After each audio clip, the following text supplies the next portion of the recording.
구약 성경 속에 위대하게 쓰임을 받은 세 분의 신앙인을 꼽으라고 하면 제일 먼저 모세를 꼽을 수 있지요. 그 다음에 다윗을 꼽을 수 있습니다. 그리고 또 한 사람 사무엘을 꼽을 수 있습니다. 모세와 다윗, 그리고 사무엘, 다니엘, 많은 사람들이 있습니다.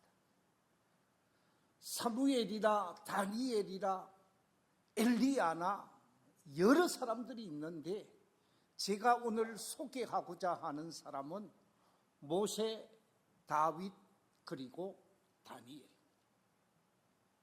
모세는 3개월 만에 부림을 받습니다. 하나님의 도우심으로 나일강에서 공주의 아들로 다시 건진받게 되어지고 왕궁생활 40년 속에서 하나님이 능력 있는 젊은이로 도우시게 되어집니다. 불의한 사건으로 도망을 가게 되어지고 미디안 광야에서 40년간 하나님이 연단하시며 도우시는 것을 보게 되어지죠. 나이 80세에 다시 애굽 땅으로 들어가서 자신의 민족, 히브리 민족을 종의 위치에서 자유자의 위치로 탈출시키는 출애굽의 리더로서 40년 사역하게 되어지는데 하나님의 돌보심, 하나님의 지키심, 하나님의 함께 하심이 모세 속에 나타나는 것을 보게 되어집니다. 다윗도 마찬가지입니다.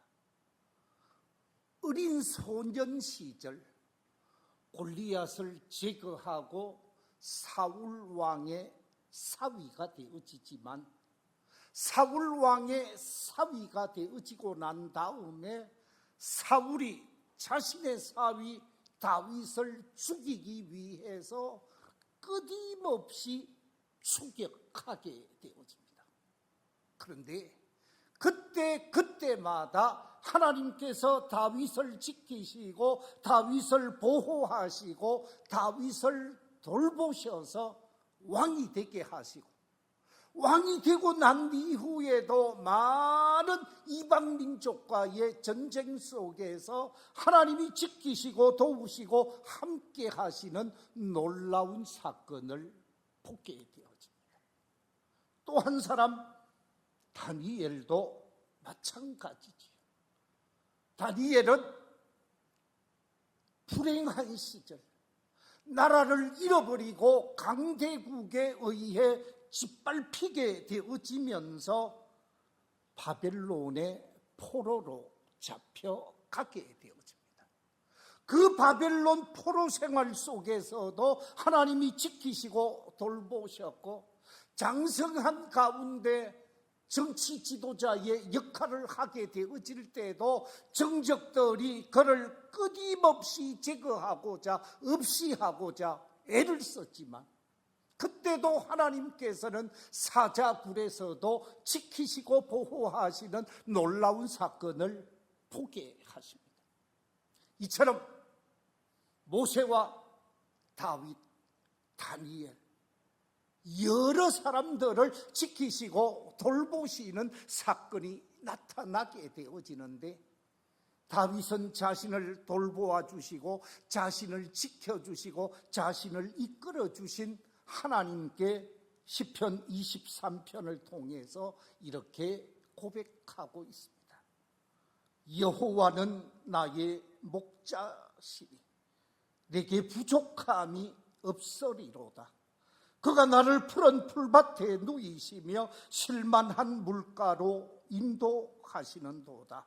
내 영혼을 소생시키시고 자기 이름을 위하여 의의 길로 인도하시는도다.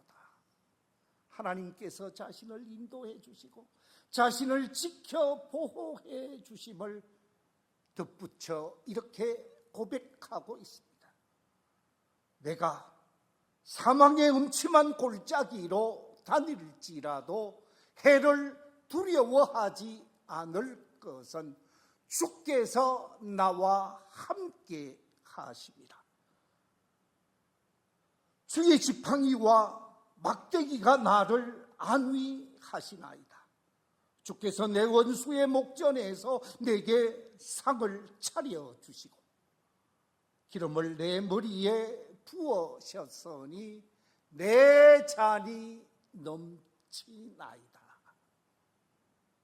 하나님의 지키심과 하나님의 돌보심, 하나님의 인도하심에 감격하며 주를 노래했던 사람이 다윗이었습니다. 그렇습니다.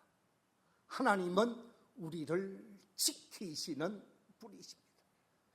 그래서 시편 기자는 시편 121편 5절 이하에서 이렇게 고백하고 있습니다. 우리 같이 한번 읽어보겠습니다. 시작. 여호와는 너를 지키시는 이시라. 여호와께서 네 오른쪽에서 네 그늘이 되시나니 낮에 해가 너를 상하게 하지 아니하며 밤에 달도 너를 해치지 아니하리로다. 여호와께서 너를 지켜 모든 환난을 면하게 하시며 또 네 영혼을 지키시리로다. 여호와께서 너의 출입을 지금부터 영원까지 지키시리로다. 할렐루야. 하나님이 하나님의 사람을 지키시고 돌보시고 보호하신다고 말씀하고 있습니다. 오늘 본문 속에도 보면 하나님은 우리 성도들을 돌보시겠다고 말씀하고 있습니다. 오늘 본문 2절에 보면 나 여호와가 말하노라, 나 여호와가 말하노라 라고 말씀하시면서 내가 이런 사람을 지키고 이런 사람을 돌보고 이런 사람을 돌보아 주겠다고 약속하고 있습니다. 그렇습니다.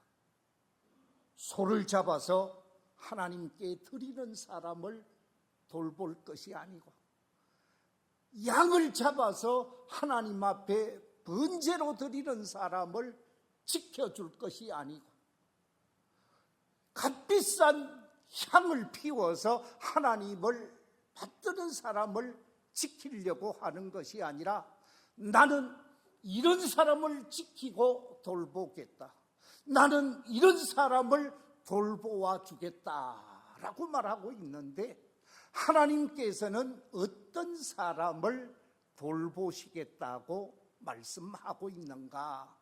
오늘 본문 속에 보면 세 가지를 말씀하고 있습니다. 제일 첫 번째, 하나님께서 돌보시겠다는 사람은 어떤 사람인가? 2절에 보면 이렇게 기록하고 있습니다. 무릇 마음이 가난하고, 마음이 가난한 사람을 돌보시겠다고 말씀하고 있습니다. 여기서 마음이 가난하다라고 하는 말은 욕심이 없는 사람, 재물이 없는 사람, 세상 속에서 가진 것이 없는 사람을 나타내는 말이 아닙니다. 이 세상 속에서 아무것도 없는 사람을 드러내는 말이 아니라 이 가난한 마음이라고 하는 말은 겸손한 마음을 의미하며 자신의 부족과 자신의 연약을 고백하면서 하나님의 은혜를 사모하는 사람을 의미하고 하나님의 도움을 앙망하는 사람을 의미하는 말씀입니다. 구원의 주님을 앙모하는 마음이요, 구원의 주님을 찾고 기다리며 사모하는 마음이요, 하나님이 도와주실 것을 확신하면서 간절히 기다리는 마음을 의미하는 말씀이라는 것입니다. 마음속의 모든 것을 다 비워버리고 은혜로 채우고 말씀으로 채우고 하나님의 복으로 채우고자 사모하는 마음을 나타내는 말씀입니다.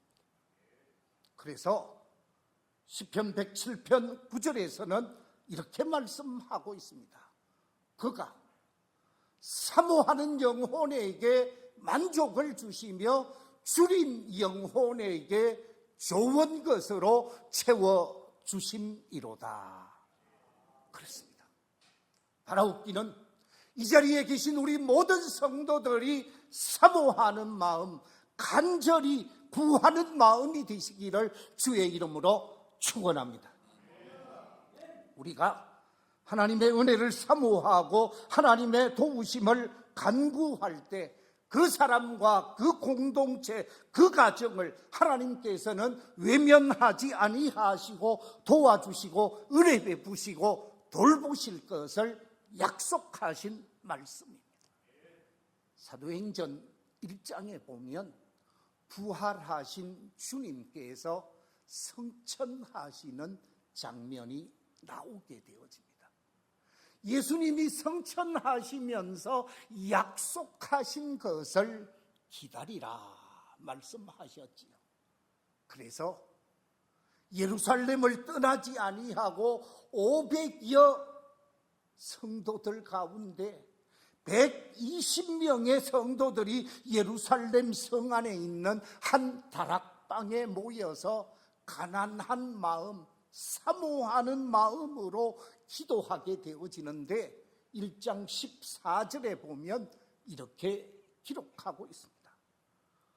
여자들과 예수의 어머니 마리아와 예수의 아우들과 더불어 마음을 같이하여 오로지 기도에 힘쓰더라. 120명의 성도들이 마음을 같이하여 사모하는 마음으로 약속하신 성령을 간절히 간구하게 되어집니다.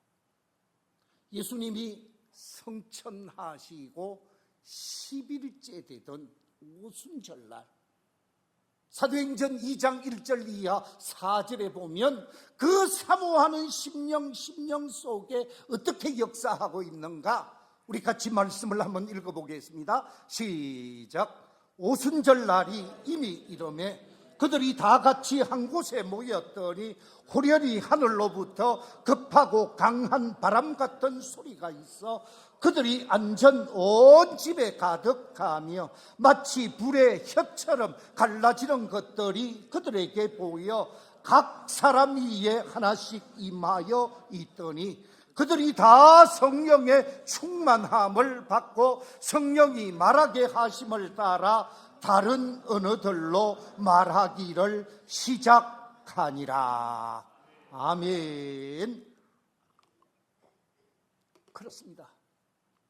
사모하는 심령, 가난한 심령이 되어서 하나님의 은혜를 사모하고 하나님의 말씀을 사모하면서 은혜를 간구했더니 놀라운 성령의 역사가 나타나게 되어지고 하나님의 도우심에, 하나님의 돌보심에, 하나님의 함께 하심의 역사가 나타나게 되어졌다라고 말씀하고 있습니다.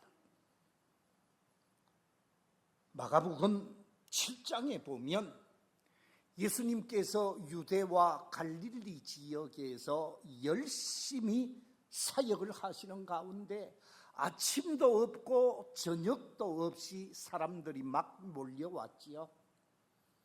그래서 한적한 곳으로 피하게 되어집니다. 요즘 용어로 치면 아마 휴가를 떠났다라고 말할 수도 있을 것 같습니다. 그래서 이방인들이 살고 있는 두로 지역, 시돈 지역으로 가게 되어지는데 이방인들이 살고 있는 곳이면 조금 조용하겠다, 사람을 피할 수 있겠다라고 생각을 하고 한 집에 들어가서 휴식을 취하려고 하는데 휴식은 취하지 못하고 이방인이 찾아오게 되어집니다.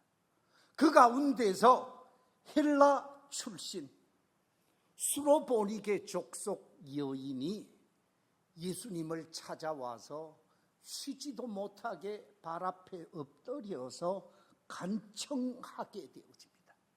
가난한 심령, 사모하는 심령이 되어져서 자신의 처지를 드러내게 되어집니다. 예수님, 지금 내 딸이 죽어가고 있습니다. 지금 내 딸이 귀신에게 사로잡혀서 정말 힘겨운 삶을 살고 있습니다. 내 딸을 좀 살려주십시오. 내 딸을 저 고통의 자리에서 건져주십시오. 어머니의 그 간절함이 예수님에게 전하게 되어집니다. 그때 예수님이 그 여인의 마음을 이해하고 여인의 마음을 품어주었으면 얼마나 좋았겠습니까? 유대인들이 이방인을 멸시하고 유대인들이 이방인을 짐승처럼 취급하듯이 마가복음 7장 27절에 보면 예수님께서 이렇게 말합니다. 자녀들의 떡을 취하여 개들에게 던져주는 것, 그거 마땅한 것 아니야. 나는 개들에게 떡을 줄 수 없어. 그랬습니다. 그렇게 말하면 얼마나 속이 상하겠습니까? 얼마나 마음이 찢어지겠습니까? 드러내놓고 뭐라고요? 당신이 그래도 메시아냐고 한 소리 할 수도 있을 것인데 도리어 더 예수님의 발 앞에 엎드리게 되어집니다. 철저하게 낮은 자세로 예수님 앞에 엎드려서 하는 말이 28절에 보면 이렇게 기록되어져 있습니다. 주여, 올소이다마는 상아래 개들도 아이들이 먹던 부스러기를 먹지 않습니까? 상에서 떨어지는 부스러기를 먹고 그 부스러기로 배를 채우지 않습니까? 제게, 우리 딸에게 부스러기 은혜라도 좀 허락해 주십시오. 정말 가난한 마음이 되어졌고 사모하는 마음이 되어져서 간절히 도움을 구하는 모습을 보게 되어집니다. 그때 여인의 믿음을 시험하셔서 놀라운 믿음의 사람임을 확인하게 되어진 이 예수님께서 그 가난한 마음, 사모하는 마음 속에 마지막 답을 주게 되어지는데 29절에 돌아가십시오. 돌아가시면 귀신이 당신의 딸에게서 떠나간 것을 확인하실 것입니다. 할렐루야. 놀라운 하나님의 역사가 사모하는 심령 속에 나타나게 되어진 것을 보게 되어집니다. 그렇습니다. 우리가 어떤 마음으로 믿음의 길을 걸어가야 되겠습니까? 이 시간 하나님 앞에 나와 예배하고 하나님의 은혜를 사모하는 성도들이 돈을 의지한다든지 권력을 의지한다든지 세상을 의지하는 사람이 아니라 주님 앞에 나와서 가난한 심령, 간절한 심령, 사모하는 심령으로 주께 간구하게 되어질 때 하나님은 그 사람을 도우실 것이고 하나님은 그 사람을 세우실 것이고 하나님은 그 사람을 돌보시며 축복해 주실 줄로 믿습니다. 이런 축복, 이런 은혜, 이런 역사가 우리 성도들 속에 나타나게 되시기를 주의 이름으로 축원합니다. 두 번째, 하나님께서 돌보시겠다는 사람은 어떤 사람인가? 오늘 본문에 보면 심령에 통회하는 사람이다. 다시 표현하면 통회하는 심령의 사람을 하나님께서는 은혜를 베푸시고 그 사람을 도우시겠다고 약속하고 있습니다. 오늘 본문 2절에 심령에 통회하며라고 말씀하고 있지요. 여기서 심령에 통회한다라고 하는 통회하는 심령이라는 말을 표준 세번역 성경에서는 회개하는 사람이라 그렇게 번역을 했고요. 현대인의 성경 속에서는 자신이 지은 모든 잘못과 죄악에 대하여 뉘우치며 괴로워하는 마음이라고 표현하고 있습니다. 자신이 지은 죄, 자신이 행한 잘못에 관해서 철저하게 뉘우치고 반성하며 하나님 앞에 자신을 내어놓는 마음이 통회하는 마음이라는 거죠. 그렇습니다. 하나님께서 자신의 허물과 자신의 잘못을 인정하고 하나님의 용서를 구하고자 간절하게 도움을 구하는 그 마음을 나타내는 것이지요. 우리가 잘 아는 대로 제가 서론 속에서 다윗의 위대함을 말씀드린 바가 있습니다마는 과연 21세기에 다윗이 움직이고 행동했다면 이 21세기 속에서 살아남을 수 있을까? 여러분 요즘 청문회 하는 거 보셨잖아요. 청문회를 하는데 대통령이 되고자 하는 사람은 말할 것도 없고 총리나 장관들 무슨 힘 있는 자리에 앉는 사람들 청문회를 하는데 시시콜콜한 것까지 다 밝히는 것을 보게 되어집니다. 만약에 다윗이 대한민국의 총리로 세움을 받으려고 하면 청문회를 통과할까요? 제가 보기에 못할 것 같아요. 자, 다윗이 자신의 신하 우리아의 아내를 범하게 되어집니다. 아기까지 가지게 합니다.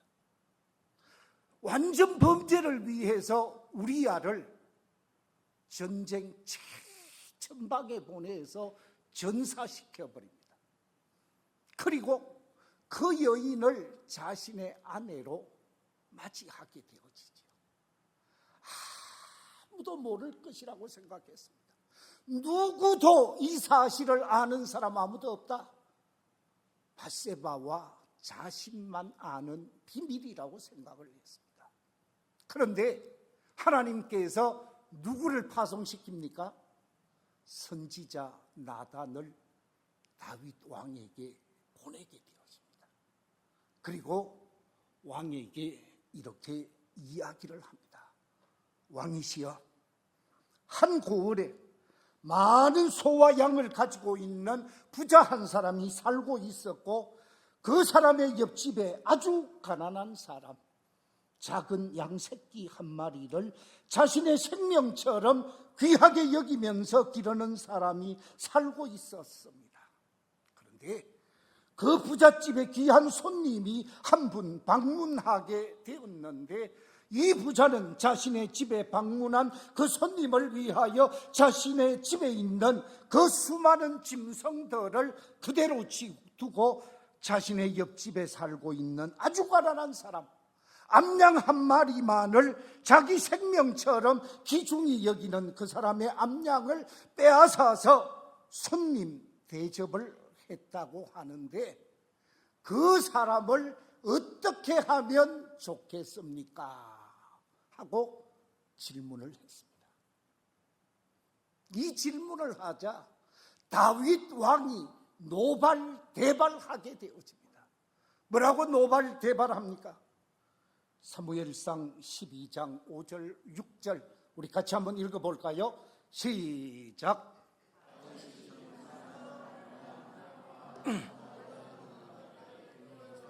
여호와의 살아계심을 두고 맹세하노니 이 일을 행한 그 사람은 마땅히 죽을 자라. 그가 불쌍히 여기지 아니하고 이런 일을 행하였으니 그 양새끼를 4배나 갚아 주어야 하리라 한지라. 그 사람은 죽일 사람이라. 양 한 마리 대신 4배로 갚아야 한다고. 그러면서 죽여야 하는 사람이라 라고 얘기를 하니까 선지자 나단이 하는 말이, 그 사람이 바로 당신입니다. 당신이 그 짓을 했습니다. 직설적으로 얘기했습니다. 이렇게 얘기하니까 아무도 모르는 비밀을 하나님이 알고 계셨잖아요. 하나님이 다 알고 있었던 이 사실 앞에 깜짝 놀라게 되어지면서 영적으로 다시 눈을 뜨게 되어집니다. 정신을 차리게 되어집니다. 자신의 잘못을 발견하게 되어집니다. 그래서 기도의 골방을 찾아가게 되어집니다. 아무도 보지 않지만 하나님 앞에 철저하게 통회하는 심령을 가지게 되어지죠. 시편 51편에 보면 이렇게 기록되어져 있습니다. 하나님이여, 주의 인자를 따라 내게 은혜를 베푸시며 주의 많은 긍휼을 따라 내 죄악을 지워 주소서. 나의 죄악을 맑게 씻기시며 나의 죄를 깨끗이 제하소서. 무릇 나는 내 죄가를 아오니 내 죄가 항상 내 앞에 있나이다. 내가 주께만 범죄하여 주의 목전에 악을 행하여 싸우니 주께서 말씀하실 때에 의로우시다 하고 주께서 심판하실 때에 순전하시다 하리이다. 내가 죄악 중에서 출생하였으며 어머니가 죄 중에서 나를 잉태하였나이다. 보소서, 주께서는 중심이 진실함을 원하시오니 내게 지혜를 엄밀히 가르치시리이다. 우슬초로 나를 청결하게 하소서. 내가 정하리이다. 나의 죄를 씻어 주소서. 내가 눈보다 희리이다. 하나님 앞에 철저하게 자신의 잘못과 자신의 죄악을 인정하고 하나님의 긍휼과 용서와 자비를 구하는, 통회하는 심령을 드러내게 되었습니다. 이처럼 하나님 앞에 긍휼과 자비를 구하는, 통회하는 심령이 되어졌을 때 하나님께서는 다윗을 용서하셨고, 다윗을 용서하셨을 뿐만 아니라 내 마음에 합한 사람이라 다윗을 통하여 나의 모든 뜻을 다 이루시겠다고 말씀하시는 것을 보게 되어집니다. 그렇습니다. 하나님께서는 통회하는 심령, 회개하는 심령, 자복하고 하나님의 은혜를 구하는 심령을 긍휼히 여기시고 그를 돌보시고 그를 축복하시며 그를 책임져 주시는 하나님이신 줄로 믿습니다. 세 번째, 하나님께서 돌보시겠다는 사람은 어떤 사람인가? 하나님의 말씀 앞에서 두려워 떠는 사람이라고 성경은 우리에게 말씀하고 있습니다. 오늘 본문 2절에 보면 내 말을 듣고 떠는 자, 그 사람은 내가 돌보려니와 그랬습니다. 하나님의 말씀을 듣고 그 말씀 앞에서 두려워 떠는 사람, 이 두려워 떠는 사람이라는 말을 표준 세번역 성경에서는 이렇게 번역하고 있습니다. 나를 경외하고 내게 뭐하는 사람이라고요? 복종하는 사람이라. 하나님을 경외하고 하나님의 말씀 앞에 복종하며 사는 사람, 그 사람을 하나님께서는 지켜주시고 보호해 주시고 돌보아 주시겠다고 말씀하고 있습니다. 그렇습니다. 하나님께서 돌보시는 사람은 말씀 앞에서 두려워 떠는 사람이요, 말씀에 순종하고 복종하려고 하는 사람입니다. 세상 사람들은 힘 있는 사람 앞에서 두려워 떨게 되어집니다. 돈 있는 사람 앞에서 아부하게 되어집니다. 하지만 정말 신실한 성도, 정말 온전한 성도는 하나님의 말씀 앞에서 두려워 떨고 하나님 말씀 앞에서 하나님의 말씀에 순종하고 그 말씀 중심의 삶을 살려는 사람이지요. 요즘은 프로들이 참 많습니다. 프로 축구 선수, 프로 농구 선수, 프로 야구 선수, 골퍼도 프로 골퍼 선수가 있고 아마추어가 있습니다. 그런데 여러분, 프로 하면 세 가지 특징을 이야기합니다. 프로가 가지는 중요한 세 가지 자세.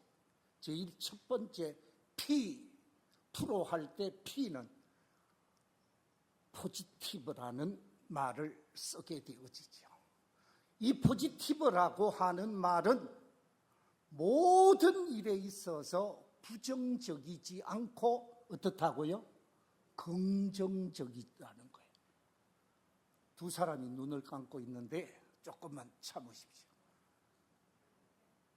포지티브, 긍정적인 자세를 가지는 자만이 프로 선수로서 사명을 감당할 수 있다고 말합니다. 부정적이고 안 된다고 생각하고 문제로 보게 되어지면 절대로 프로 선수가 될 수 없다라고 말하고 있습니다. 두 번째, 프로의 또 한 가지 자세는 R이지요. 리스판시빌리티. 자기에게 주어진 책임을 질 때 그 사람을 프로라고 그럽니다. 자신에게 공이 왔을 때 그 공을 가지고 확실하게 매듭을 지어주면 프로 선수다운 역할을 한다라는 거죠. 책임 있는 역할이 프로의 모습이라는 것입니다. 세 번째, O입니다. 오브젝티브. 목표를 향한 집중력, 목표를 향한 자세. 이 오브젝티브가 우리에게 있을 때 분명한 목표를 향하여 달려가게 되어지죠. 그리스도인에게 있어서 프로는 또 한 가지가 더 있어야 된다고 생각합니다. 이 P, R, O만이 아니라 또 한 가지가 있어야 되는데 그것은 다름이 아니라 십자가를 지는 자세, 희생하고 헌신하려고 하는 자세가 그리스도인 프로 신앙입니다. 우리 모두가 이 프로 정신으로 십자가를 지고자 하고 목표를 향하여 헌신적 길을 걸어가고자 할 때 하나님께서는 그 사람을 책임져 주시고 그를 통하여 일하신다라는 거죠. 주님을 위해 내 자신 전부를 들여서 주님 앞에 두려워 떠는 마음으로 십자가를 지고 사명을 감당하고자 할 때 하나님은 그 사람에게 돌보시고 책임져 주시고 지켜주시는 하나님이시라는 것입니다. 말씀을 맺겠습니다. 저는 오늘 세 가지를 말씀드렸는데 제일 첫 번째, 하나님의 돌보심을 받는 사람. 첫째가 뭐라고 그랬어요? 가난한 사람이라 그랬습니다. 두 번째 뭐라고요? 통회하는 심령의 사람이라. 세 번째 뭐라고요? 하나님의 말씀 앞에서 두려워 떠는 자, 경외하는 사람이라 그랬습니다. 이런 자를 향하여 이사야 41장 10절에서 이렇게 말하고 있습니다. 두려워하지 말라. 내가 너와 함께함이라. 놀라지 말라. 나는 내 하나님이 됨이라. 내가 너를 굳세게 하리라. 참으로 너를 도와주리라. 참으로 나의 의로운 오른손으로 너를 붙들리라. 하나님께서 그를 도우시고 그와 함께 하시고 그를 통하여 일하실 것을 분명히 약속해 주셨습니다. 바라옵기는 이 자리에 나온 우리 모든 성도들을 하나님께서 붙들어 주시고 하나님께서 돌보시는, 그래서 믿음의 승리자로 멋진 인생길을 펼쳐가는 복된 성도들이 다 되시기를 주의 이름으로 축원합니다.